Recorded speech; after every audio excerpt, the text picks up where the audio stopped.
שלום חברים, היום אני הולכת לעשות לכם סרטון מה כיף בטיסות.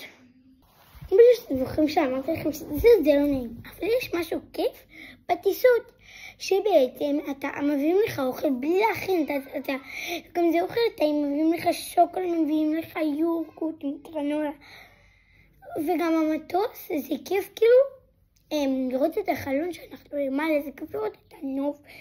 ויש דברים שבאמת זה כיף להיות במטוס. זה גם כאילו מרגיש כמו מיטה. אתה ממש אוהב, אני תכלס ממש אוהבת כאילו להיות במטוס. טוב, אז באמת אני אוהבת טיסות. זה לא שאמרתי שאני ממש שונאת. אבל זה די כיף, כי אתה יושב בטיסות וכאילו זה ממש כיף. אז עכשיו אני אספר מה עשיתי היום. בואו. טוב, אז היום אני בעצם הייתי דבר ראשון במפלים כאלה, שזה היה ממש עמוק וקפוא, אתם חייבים להיות את זה בתאילנד.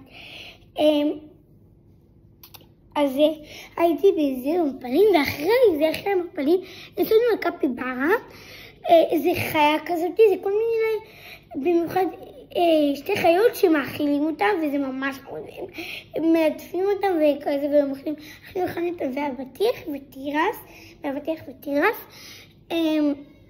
ומה עוד, וכאילו, וזה ממש חמוד, ואחרי זה, הלכנו הביתה ונכנסנו לבריכה כבר מאוחר, ואז התקלחתי, הסתרקתי,